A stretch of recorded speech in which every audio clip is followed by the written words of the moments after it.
हरे कृष्णा. आपण जेव्हा केव्हा आपण मंदिरात जातो तेव्हा खरं बघायला गेलं तर आपले देवासमोर हात असे असतात. म्हणजे आपण देवाला नमस्कार करत असतो, पण कुठेतरी खोल मनात ते हात असे असतात. म्हणजेच काय, तर आपण जेव्हा केव्हा आपण देवाकडे जातो तेव्हा आपली एक मागण्यांची यादी घेऊनच आपण त्याच्याकडे जातो की तुम्हाला हे दे, तुम्हाला ते दे. म्हणजे ठीक आहे, आपण हे समजू शकतो की आता मनुष्य जन्म त्यांनीच दिलेला आहे, येणाऱ्या परिस्थिती सुद्धा त्याच्याच कृपेने येतात म्हटल्यावर वाटतं आपल्याला की बाबा ही परिस्थिती आपली दूर व्हावी, ही मागणी आपली पूर्ण व्हावी. पण माणूस हा इतका पराक्रमी आहे की त्याच्या बदल्यात आपण देवाला म्हणतो की तू माझं जर हे मागणं पूर्ण केलं तर ते तर बदल्यात मी तुला हे देईन. म्हणजे कधी कधी असं वाटतं की खरंच आपण विचार करतो का की देवाकडे काही पण मागण्यापूर्वी किंवा देवाला कुठलं पण आपल्या भाषेत बोलायचं तर कुठली तरी कमिटमेंट देण्यापूर्वी की मी तुला हे परत देईन.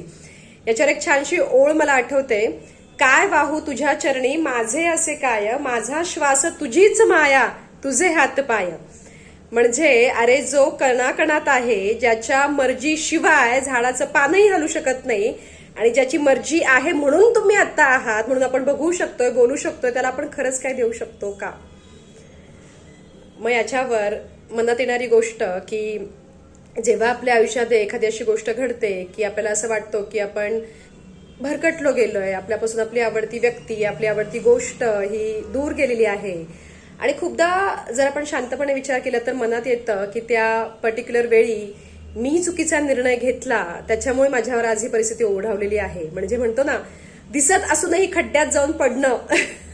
म्हणजे माहिती आहे की माझ्यासाठी हे योग्य नाहीये, माझ्यासाठी हे म्हणजे याला काही भविष्य नाहीये ना, याला वर्तमान आहे, तरी सुद्धा आपण तो निर्णय घेतो, तरी सुद्धा त्याच्यात आपण आपला पाय टाकतो आणि इतक्या मनापासून टाकतो की माहिती असतं पुढे नाहीये काही याच्यामध्ये, तरी सुद्धा आपण त्याच्यामध्ये स्वतःला पुढे गुंतवून टाकतो आणि परिणामी आपल्याला त्याचे त्रास, त्याच्या यातना ह्या भोगाव्या लागतात. आणि तेव्हा आपण देवासमोर जाऊन म्हणतो मीच का?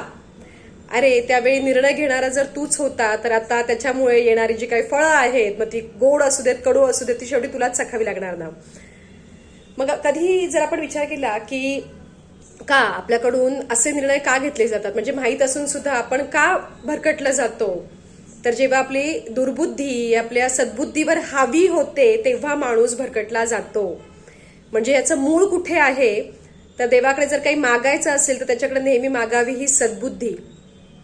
परत एकदा एक छानशी ओळ की काय मागू तुला देवा, तुझा विसर ना व्हावा. म्हणजेच काय, जर आपण त्याच्या नामामध्ये आपण आपलं आयुष्य पूर्णपणे समर्पित केलं, जर आपण खरंच याची जाण ठेवली की सगळ्यात शेवटी मी त्याचा अंश आहे, आज तो आहे म्हणून मी आहे, तर माणसाच्या सद्बुद्धीवर दुर्बुद्धी ही कधीच हावी होऊ शकत नाही. आणि कधीच ही वेळ माणसावर येऊ शकणार नाही की हा प्रश्नार्थक आणि यातनेच्या चेहऱ्याने घेऊन आपण भगवंतांसमोर उभे राहू. म्हणजेच काय, तर देवाजवळ जर जायचं असेल, त्याच्याजवळ काही मागायचं असेल तर त्याच्याकडे एकच मागावं की हे भगवंता तुझा विसर मला कधी पडू देऊ नको आणि माझी सद्बुद्धी ही नेहमी असू देत आणि ज्यासाठी तू मला घडवलं आहेस ते कार्य माझ्याकडून घडू देत, मला नेहमी सत्कर्माच्या मार्गी ठेव. मग हा का परत येणारच नाही ना आयुष्यामध्ये.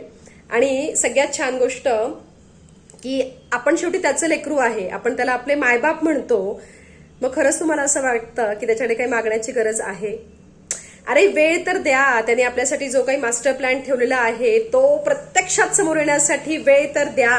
मग या काचं रूपांतर 100% याच्यात होईल की देवा मला माहिती आहे की मी तुझं लेकरू आहे, म्हणूनच माझं आयुष्य इतकं छान चालू आहे आणि हे तुझ्याच कृपेने आहे. का तर मी तो संयम ठेवलाय.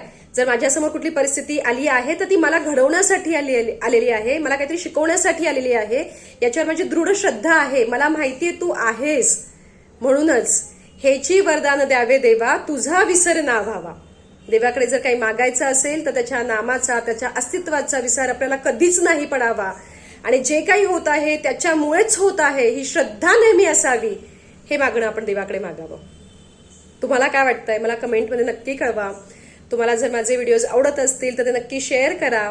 माझा नेहमी हाच प्रयत्न आहे की एका छोट्याशा व्हिडिओच्या माध्यमातून एक छानसा संदेश द्यावा आणि माझ्यातर्फे, माझ्या माध्यमातून, शेवटी मी त्याचाच हँडल आहे, माझा त्यांनी असा उपयोग करावा की त्याच्या ह्या सगळ्या लेकरांपर्यंत एक छोटासा छानसा संदेश जावा. हरे कृष्णा.